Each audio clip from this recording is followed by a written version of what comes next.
પરમાત્માના શાસનની સાથે એક ઋણાનુબંધ ઊભો કરવો હોય તો કઈ રીતે કરી શકાય એની એક સરસ મજાની ફોર્મ્યુલા આ યોગશાસ્ત્રમાં આપી છે.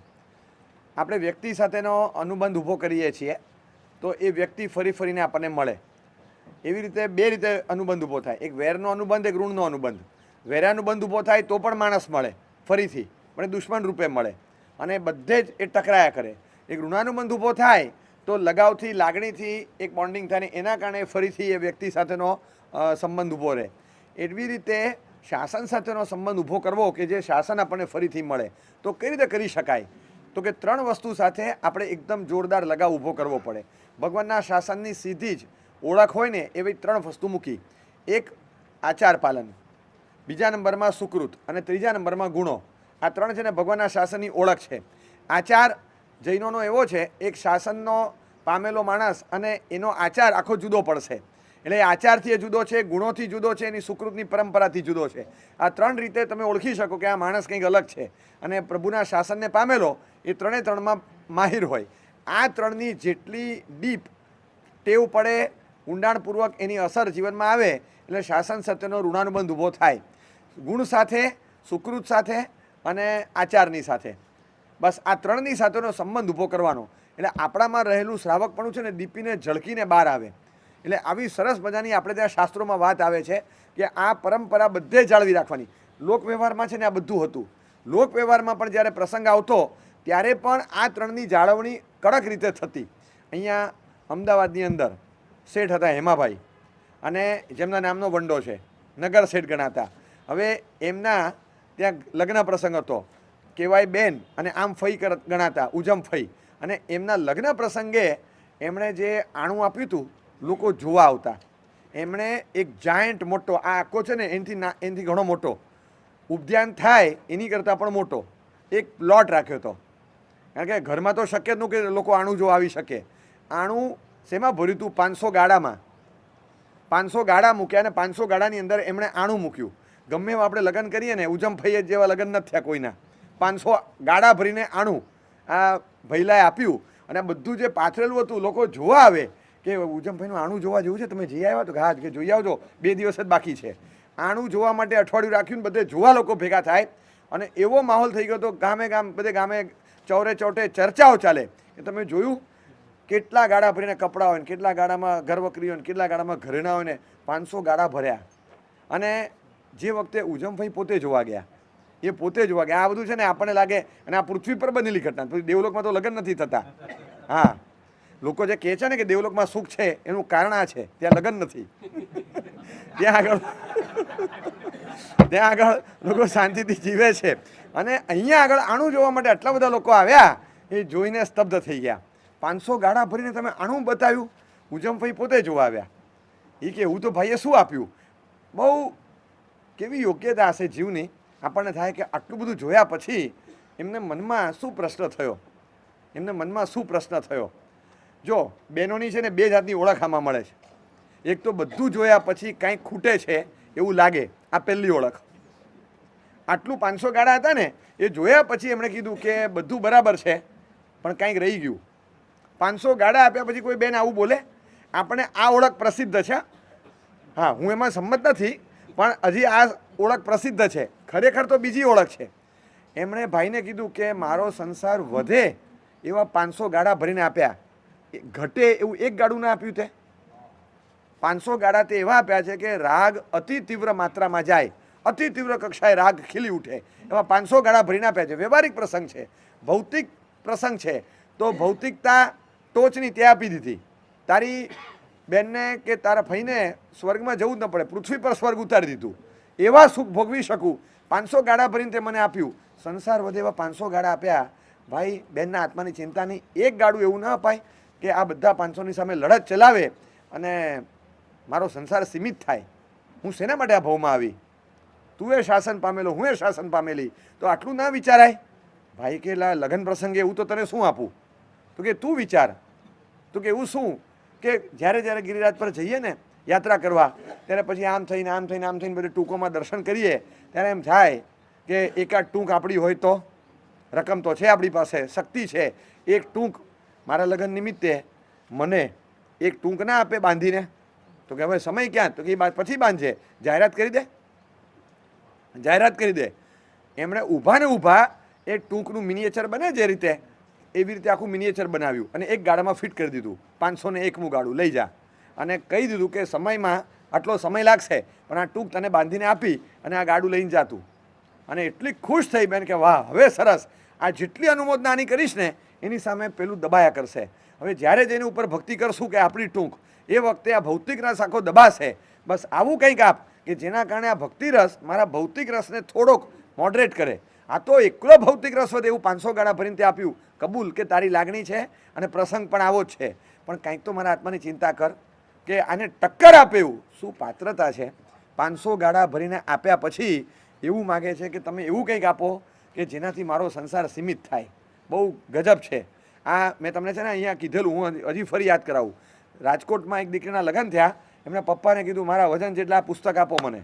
નાનપણમાં 12 વર્ષની ઉંમરે તમે મને ગીતા ભણાવી છે અને મને વંચાવી છે. બાજુમાં બેસાડીને દીકરીને બધું વંચાવે અને બધા મોટા મોટા ગ્રંથોના અનુવાદો બધા દીકરીએ સાંભળેલા.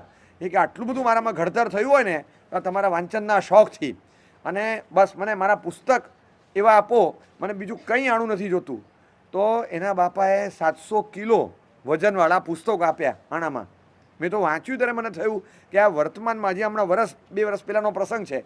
આવી રીતે લગ્ન કરીને જાય કે મને આવું કંઈક આપો કે જ્યાં ગયા પછી મારા જીવનમાં સંવાદિતા, સમાધિ, ક્ષમતા, સહિષ્ણુતા, ગુણોની ખીલવટ, પરોપકાર, બધાને સાચવવાના આ બધું રહે.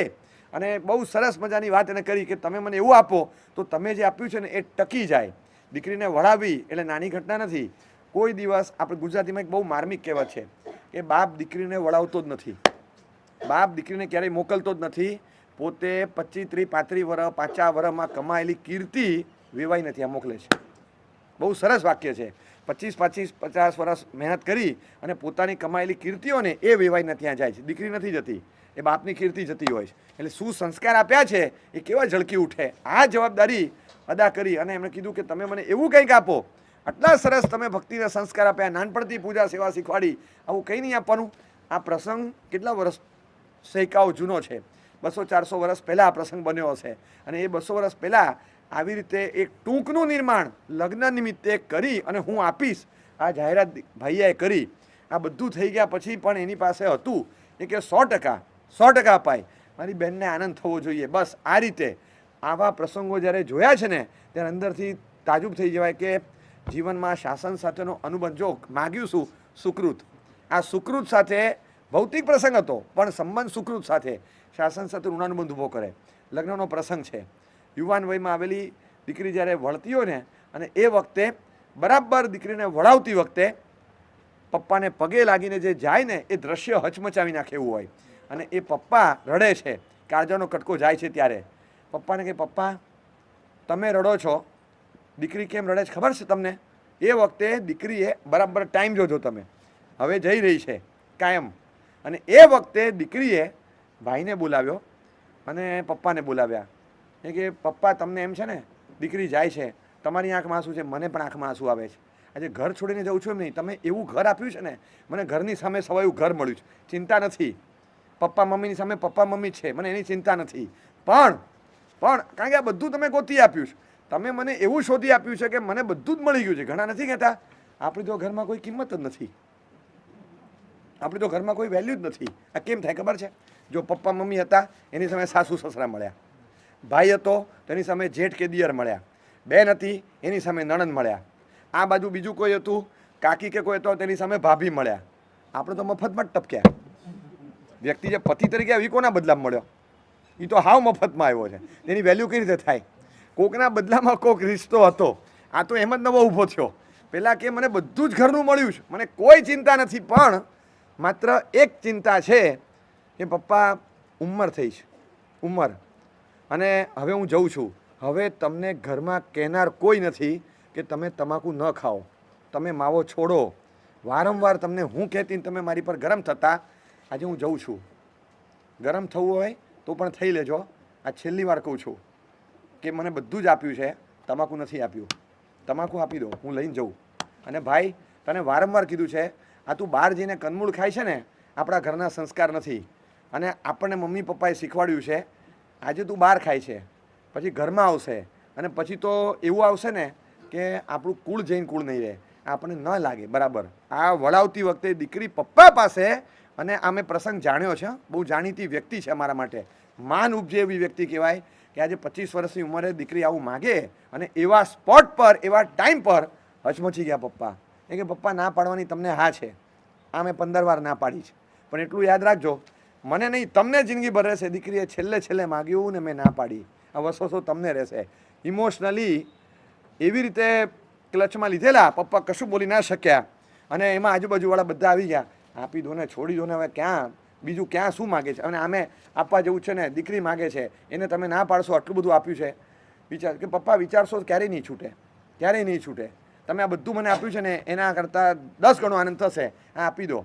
પાછળ કંઈ થઈ જાય તો મારે દોડતા આવવાનું પાછા તબિયતની ખબર પૂછવા, પપ્પા આપી દો. અને પપ્પાએ કાયમ માટે છોડી દીધું. ભૈલાએ કાયમ માટે કંદમૂળ છોડી દીધા. બેન આ છોડ્યું, આજ પછી તારો ભાઈ બહાર કંદમૂળ નહીં ખાય. એક સ્પોટ હતો, પણ એમ લાગે કે જો આચારની સાથે કેવો અનુબંધ હશે આ દીકરીનો, કે ભગવાનના શાસનને પામ્યા પછી ભૌતિક કક્ષાનો ટોચનો પ્રસંગ, આવનારા દિવસોના સુખના મિનારાઓ ચડતા હોય, એ વ્યક્તિએ પણ એને થયું કે મારા ઉપકારી છે, મારા પરિવારજન છે, એમના આત્માની ચિંતા મારે નહીં કરવાની. આ અંદર ઇનબિલ્ટ ક્વોલિટી છે. અને જતાં એમને મનમાં થયું કે બસ પપ્પા આટલું આપી દો, ભૈલા આટલું આપી દે, બસ બીજું કંઈ નથી માગતી. એક સમય હતો 28ના પારણે, 28 કે કંઈક તપસ્યા હતી, અને પારણું કરવા માટે પપ્પા જ્યારે આવ્યા ને એ વખતે માગ્યું હતું, એ વખતે. અને પપ્પાએ કીધું જો માથાકૂટ નહીં કરવાની, આ ચમચી મૂકીને પપ્પા નીકળી ગયા બહાર, તારે કરવું હોય તો કર, નહીં તો કંઈ નહીં. એ વખતે આવી ઘટના બનેલી.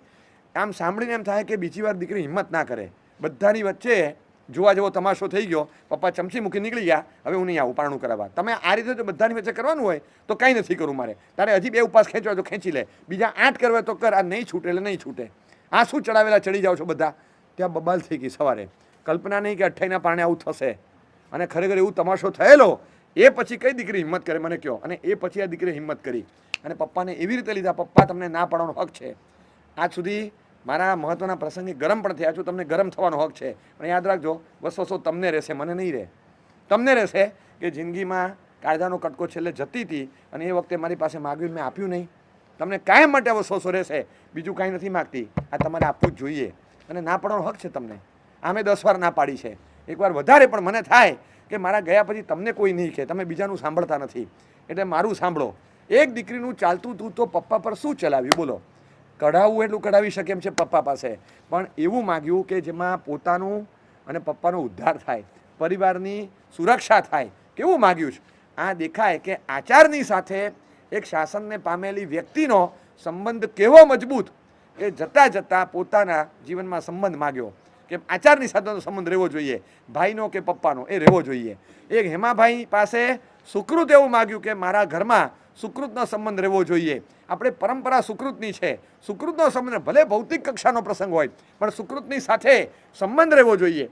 અને નીકળતા 500 ગાડા તે આપ્યા. આપણે ભૌતિક એક ભક્તિ યોગ માટે મને 1 ગાડું આપ, 1 ગાડું, મારા 500 ગાડાના ભૌતિક સંસારને આમ ટક્કર મારે ને એવું 1 ગાડું આપ. અને આજે પાલીતાણામાં હેમાભાઈની ટૂંક છે, 9 ટૂંકમાં ઉજમફઈની ટૂંક. એ ઉજમફઈની ટૂંક તમે જોવા જાઓ ને, આ ઇતિહાસ છે કે આ ટૂંક બની ક્યારે અને કયા નિમિત્તે બની છે. આપણે ત્યાં લગ્નના પ્રસંગ નિમિત્તે ટૂંકોના નિર્માણ થયા. બોલો, ટૂંકના નિર્માણ. અને ટૂંક એટલે આખી ટૂંકમાં તમે કેટલાય દેરાસરો દેરીઓ હોય. આ મોતીસાની ટૂંક છે તો 18 તો મને કે શિખરમંદી દેરાસર છે અંદર. અને એમની ટૂંકમાં તમે જુઓ તો બધા ભલભલા લોકોએ અંદર ટૂંકમાં નિર્માણો કર્યા છે. એના મુનિમો 1 દેરાસર બાંધ્યું છે કે અમારા શેઠ ટૂંક બાંધે છે, 1 દેરાસર અમારું. આ મોતીશા ઉદ્યાન કરાવે તો મુનિમ નિવી લખાવે. એવી રીતની સુકૃતની પરંપરા એમના માણસો પાસે હતી. તો આવી પરંપરા આપણી છે કે જે પ્રસંગ આવે અને એ પ્રસંગે આવું થઈ જતું હોય. લગ્નનો પ્રસંગ છે, હું તમને લગ્નનો જ કહું છું. લગ્નનો પ્રસંગ છે, દીકરીને વળાવે છે, અને એ વખતે આમ આવી રીતે જ્યારે માગવામાં આવે ને એ વખતે બરાબર અમે જોયું છે કે કંદમૂળ, સિગરેટ આવું કંઈ પણ પપ્પાને છોડાવવું હોય તો એ સમય પર સ્ટ્રોક મારી અને છોડાવતા.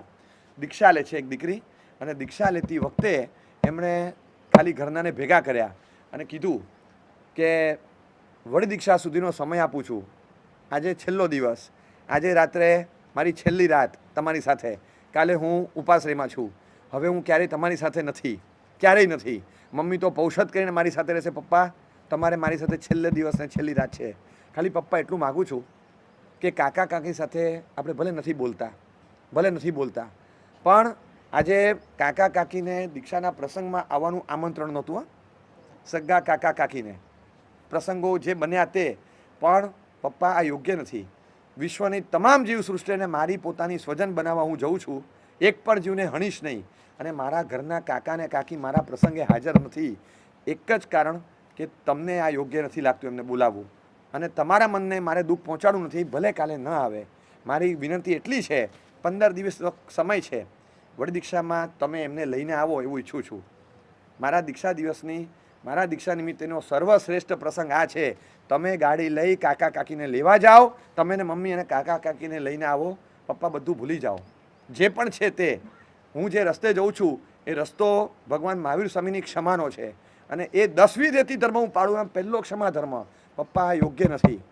પપ્પા બોલ્યા કે જો તું છે ને બધું કર, જો મને છે ને તું આ વાત નહીં કર, કારણ કે આમાં હું તને ના પણ નથી પાડી શકતો આજે છેલ્લે, અને આમાં હા પડી શકાયું નથી. પપ્પા હું તમને સમય આપું છું, અને તમે નહીં લાવો મારી વડી દીક્ષા નહીં અટકે. પપ્પા નાણમાં ભગવાનને જોઉં અને પાઠ ઉપર આચાર્ય મહારાજને જોઉં, પણ સભામાં મારા કાકા કાકીને જોઈશ ને મારા ભાવ વધશે, મારી ક્રિયા વખતે ભાવ વધશે. અને હું તમને આગ્રહ નથી કરતી કાલે લાવો, તમને સમય આપું છું, મારી વડી દીક્ષામાં લાવજો. 15 દિવસનો સમય આપું છું. પપ્પા આ યોગ્ય નથી.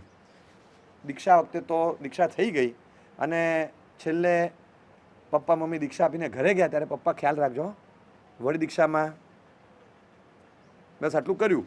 લાગ્યું કે થોડા ઢીલા પડ્યા છે.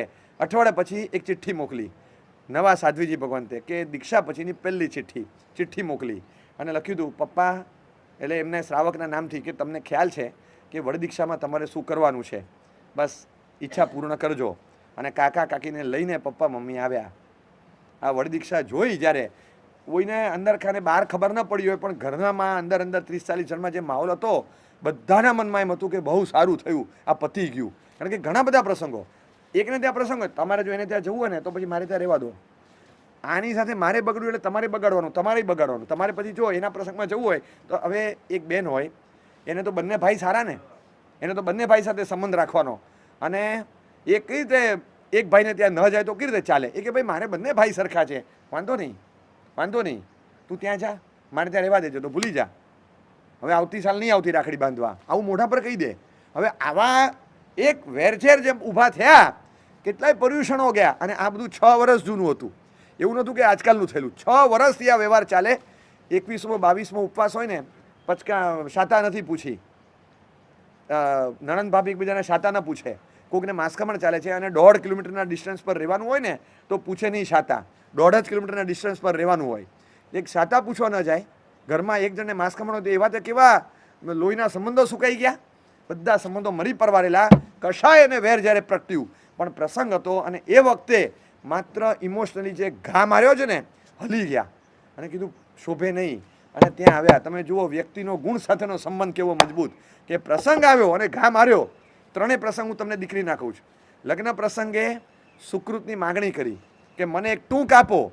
લગ્ન પ્રસંગે એમણે માગણી કરી કે તમે આચારની માગણી કરી, પપ્પા આ માવો છોડી દો, ભૈરા કંદમૂળ છોડી દે, અને છોડાવ્યું. દીક્ષાના પ્રસંગે ગુણની માગણી કરી કે ક્ષમાનો ગુણ સ્વીકારો, આ વેરઝેર તમને ન શોભે. આ ભગવાનના શાસનની પ્રણાલી છે કે શાસન સાથેનો ઋણાનુબંધ એને ઊભો થાય જે આચાર સાથે, સુકૃત સાથે અને ગુણ સાથે સંબંધ ઊભો કરે. આ 3 દાખલા તમને આપું છું. 3 પ્રભુના શાસનને પામેલી દીકરીઓના છે કે જેણે આ વર્તમાન કાળમાં આ ચરિતાર્થ કરીને બતાવ્યું છે. અરે ઉદવાડા ગામ છે વાપી પાસે, અને ત્યાં દીકરીને વળાવી હતી. દીકરી આવી કે પપ્પા હું ગઈકાલે જઈને આવી, જોઈને આવી, મને જે ગામમાં 2 મહિના પછી તમે 6 મહિના પછી વળાવો છો એ ગામમાં દેરાસર નથી. પપ્પા તમે ખબર નથી કે દીકરીને ક્યાં વળાવાય? તો કે પપ્પા સારામાં સારું ઘર બધું બરાબર, પણ એક દેરાસર ન હોય શિખરબંધી. એક નાનકડા ભગવાન કદાચ ક્યાંક કોક રાખવાનું છે એમ કહે છે. ભગવાન વગર તમને ખબર છે કે મારો શોખ આંગીનો છે, તમને ખબર નથી? અને પપ્પાએ બીડું ઝડપ્યું. આમ તમે જુઓ ને, આ દેરાસરની યાદ અપાવે એવું શંખેશ્વર પાર્શ્વનાથનું શિખરબંધી જિનાલય મેઇન રોડ ટચ આજે ઉદવાડામાં ઊભું છે. અને એ વળાવેલી એક દીકરીની ડિમાન્ડ પર પાછળથી પપ્પાએ ઊભું કરી આપ્યું કે તને ખોટ નહીં વર્તાય, મને સમય આપ, હું કરી આપીશ. આખું સ્વદ્રવ્યનું શિખર મંદિર જીના લઈ દીકરીને વળાવવું અને દીકરીને આ ઉદવાડામાં આજે પણ ઊભું છે. ત્યાં આખું વ્યવસ્થા છે. વિહારમાં જતા આવતા સમણી ભગવંતો ત્યાં ઉતરે. આજે ત્યાં ઘરો પણ છે, ઉદવાડા, બગવાડા, વાપીની એકદમ નજીકમાં. અને આ ગામમાં દેરાસર જોઈએ ત્યારે ખબર પડે. વિહારના ગામોમાં ચાલતા અમે પૂછીએ આ દેરાસર, તો કે સાહેબ આનો તો ઇતિહાસ છે.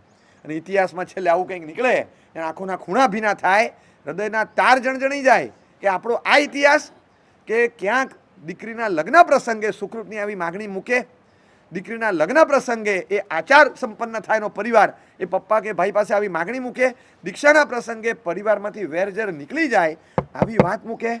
સુકૃત, આચાર અને ગુણની સાથેનો સંબંધ જેનો મજબૂત હોય ખરો જૈન છે અને ભવાંતરમાં જૈન થવાને લાયક છે. બહુ મજાની વાત મૂકી છે. વાત તો એટલે કરું છું કે આપણો શાસન સાથેનો ઋણાનુબંધ ઊભો કરવો હોય તો આ ત્રણની સાથે મજબૂત સંબંધ જોઈએ. અને આ ત્રણની સાથે મજબૂત સંબંધ હોય એને શું કીધું ખબર છે? યોગશાસ્ત્રના શબ્દો મહાશ્રાવક, શ્રાવક નહીં મહાશ્રાવક, મહાશ્રાવક ઉચ્યતે. આ હું અત્યારે એટલે કહું છું, પ્રસંગ તો આવે છે પણ મને મન થયું કે આપણે આ વાત ચાલે છે તો સંદર્ભ લઈ લઈએ. યોગશાસ્ત્રના 35 માર્ગાનુસારી ગુણોને અટકાવીને એમ થાય કે આ પ્રસંગ લેવાય. હજી આ આગળના શ્લોકોમાં છે. આ પ્રથમ પ્રકાશના ગુણો પતે એ પછી આ તો ત્રીજા પ્રકાશનો શ્લોક, પણ મજાનો શ્લોક છે. એવમ બહુ સરસ લખ્યું છે. એવમ એટલે કે આ રીતે, આગળ જે સમજણ આપી છે એ રીતે, વ્રતસ્થિતો ભક્ત્યા સપ્તક્ષેત્ર્યામ ધનમ વપન દયા ચાતિ દિનેશુ મહાશ્રાવક ઉચ્યતે. આ રીતે એટલે કે શરૂઆતથી ન્યાય સંપન્ન વૈભવ હોય, શિષ્ટાચારનો પ્રશંસક હોય, નિંદા કુથલી કરનારો ન હોય, માતા પિતાનો પૂજક હોય, કૃતજ્ઞ હોય, ધર્મ અર્થ અને કામ વચ્ચે બેલેન્સિંગ જાળવનારો હોય. આવા જે પણ ગુણો તમને બતાવ્યા એ ગુણોનો બેઝ ઊભો કર્યો હોય, એના પર સમ્યક્ત્વની ઇમારત ચણી હોય, એના પર 12 વ્રતો અંગીકાર કરીને વ્રત સંપન્ન શ્રાવક બન્યો હોય. એવમ વ્રતસ્થિતો ભક્ત્યા એટલે આચાર સંપન્ન થયો. વ્રતસ્થિતો ભક્ત્યા એટલે કે એવમ વ્રતસ્થિત, વ્રતમાં સ્થિર થયેલો હોય એટલે કે આચાર સંપન્ન થઈ ગયો. ભક્ત્યા સપ્તાક્ષેત્રમ ધનમ વપન, બહુ ઉછળતા ભક્તિભાવથી 7 ક્ષેત્રોમાં ધનને વપન, વાપરતો નહીં વાવતો, વપન એટલે વાવણી કરતો. 7 ક્ષેત્રો એ ખેતર છે, ખેતર ઉપજાઉ માટીવાળા, અને એમાં 7 ક્ષેત્રોમાં ધનની વાવણી કરનારો હોય. દયા ચ અતિ દિનેશુ, અને અતિ દીન ગરીબ એવા માણસો એને જોઈને દયા વગેરે ગુણોનું પોષણ કરનારો હોય તો મહાશ્રાવક ઉચ્યતે, તો એને મહાશ્રાવક કહેવાય.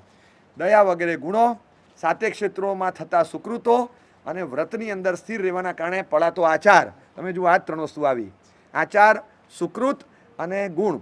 આ 3 સાથેનો સંબંધ ઊભો થયો એ મહાશ્રાવક છે. કેટલી સરસ વાત લખી છે. આપણને આશ્ચર્ય લાગે કે આ એટલા માટે છે કે આમ હરવા ફરવા નીકળેલો માણસ હોય એ 7 ક્ષેત્રોમાં સુકૃત કરી આવે. વેપાર ધંધો કરવા ગયો હોય ને ખબર પડે તક મળી, ઝડપી લે. આ આપણા સંસ્કાર છે. જેટલું ઇઝીલી આપણાથી છૂટે ને એવું બીજાથી ના છૂટે. એનું કારણ છે કે આપણામાં આ ગળથુથીમાં સંસ્કાર આવ્યા. બધું જ, ખોરાકથી લઈ, પૈસાથી લઈ, સંસાર સુધી. જે સરળતાથી જૈનો છોડી શકે, સંસાર હોય, સંપત્તિ હોય કે ગમે તે, એટલું સરળતાથી બીજે નથી છૂટતું. કારણ કે આ સંસ્કાર ગળથુથીના છે. આપણે ત્યાં પહેલેથી આ સંસ્કાર છે કે આ આપણે છોડવાવાળા, પકડી નહીં રાખવાનું. આ છોડ્યું તો આ પરંપરાને આપણે વળગી રહીએ. આચાર, સુકૃત અને ગુણ, આ 3ની સાથેનો મજબૂત સંબંધ ઊભો કરવાનો આ ભાવમાં. આ 3 વખત તો ચાલે જ નહીં. આપણે કરીએ ને ત્યારે ખબર હોય કે આ 3ની સાથે સંબંધ ઊભો થાય એ ભવાંતરમાં મને ભગવાનનું શાસન મળે. અને આ ભાવમાં શ્રાવકમાંથી હું મહાશ્રાવક ગણાવું. આ હેમચંદ્રાચાર્યજી મહારાજ મને એક ટેગ આપે લખીને કે નાવ યુ આર મહાશ્રાવક. આ મહાશ્રાવક એટલે શ્રાવક કરતા શબ્દ વાપર્યો છે. શ્રાવકની સ્તવના કરી શ્રાવકપણાની આ હેમચંદ્રાચાર્યજીએ, કે તમને તીર્થંકર દેવ તરીકે મળ્યા હોય, નિર્ગ્રંથ પંચમહાવ્રતારી ગુરુ તરીકે મળ્યા હોય, અને સર્વજ્ઞએ બતાવેલો ધર્મ મળ્યો હોય. જીનો દેવ કૃપા ધર્મ ગુરવ યત્ર સાધવ શ્રાવકત્વાય કસ તસ્મય ન શ્લાઘે તો વિમૂઢથી. સરસ શ્લોક મૂક્યો છે એમણે જ આ જ ગ્રંથમાં કે આવા દેવ, આવા ગુરુને આવો ધર્મ મળ્યો હોય, ઓહો, તમારા શ્રાવકપણાના વખાણ ન કરે એવો કયો મૂર્ખો જીવે છે આ પૃથ્વી પર? કોણ વખાણ ન કરે તમારા શ્રાવકપણાના? આવા ઉત્તમ સૌભાગી તમે શ્રાવક છો, તમારા શ્રાવકપણાના ઓવારણા કેમ ન લઈએ અમે? આ પ્રશંસા, એપ્રિસિએશન હેમચંદ્રાચાર્યજી મહારાજ દ્વારા થયું છે. 3.5 કરોડ શ્લોકની રચના કરે એમાં 3.5 શ્લોક આવા મળે કે જેમાં આપણને લાગે, કરંટ લાગે કે આ તો ડિરેક્ટલી મારી પ્રશસ્તિ છે આ શ્લોકમાં. આમ શ્રાવકને થાય કે મારા માટે કલિકાળ શ્રાવકને ભગવાન આવું બોલે. શ્રાવકમાંથી મહાશ્રાવકની કક્ષામાં ક્યાંય મને ખબર નથી, વાંચવામાં નથી આવ્યું કે આવું આવું જે સાધુ કરે એ મહાસાધુ કહેવાય, એવું વાંચવામાં નથી આવતું.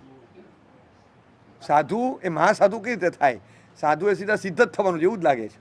પણ શ્રાવકને માટે આ શબ્દ વાપર્યો ને બહુ મજાનો, એક લેવલ પર લઈ ગયા કે તમે આ રીતે સુકૃત જ્યારે કરો છો ત્યારે તમારા જીવનની અંદર આટલું મોટું કાર્ય થઈ શકે. કેટલું સરસ કામ કર્યું છે કે 3 પ્રસંગોમાં ખાલી ખબર પડે ગુણનો, સુકૃતનો અને આચારનો એક મજબૂત સંબંધ જોડી આપ્યો.